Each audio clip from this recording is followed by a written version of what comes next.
वज़ीर दिफा राजनाथ सिंह ने कहा कि सियासत और मुल्क की सलामती अलग अलग मौजू हैं। मुल्क की सलामती के मामले में सियासत करना मुनासिब नहीं है। उन्होंने कहा कि इंतखाबात तक ही सियासी जमातों को एक दूसरे के खिलाफ इख्तलाफात रखने चाहिए। मुल्क और रियासत की तरक्की के मामले में सियासी वाबस्तगी से बालातर होकर हुकूमतों को आगे आने की ज़रूरत है। मुल्क की तरक्की में सियासी जमातों को एकजुट होने पर उन्होंने जोर दिया।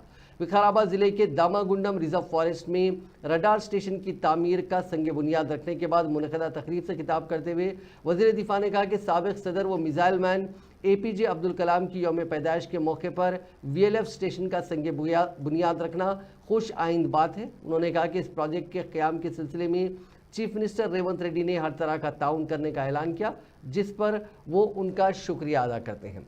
इस मौके पर बात करते हुए वज़ीर आला रेवंत रेड्डी ने भी अपोजिशन BRS को तनकीद का निशाना बनाया। हालांकि उन्होंने किसी का नाम नहीं लिया, लेकिन उन्होंने कहा कि इस रडार स्टेशन को लेकर बहुत सी गलत फहमियां पैदा करने की कोशिश की जा रही है। राजनाथ सिंह जी, रक्षा मंत्री महोदय, ये इलाका, ये विकाराबाद जिला, मैं यहाँ से MLA हूँ। मेरे साथ साथ मेरा लोग असेंबली का स्पीकर भी यहीं क्षेत्र से MLA बना हुआ है।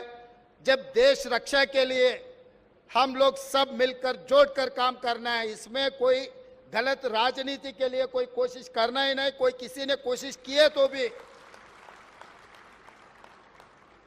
उन लोगों को भगवान ने, क्योंकि यहीं पर शिवजी मंदिर है, 400 साल पुराना शिवजी मंदिर है, रामलिंगेश्वर स्वामी, उन लोगों को ज्ञान भगवान ने देने के लिए मैं प्रार्थना कर रहा हूं शिव जी से।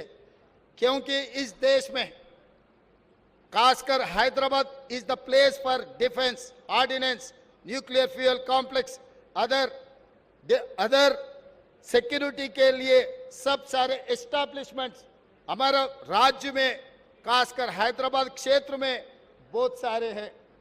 हैदराबाद एंड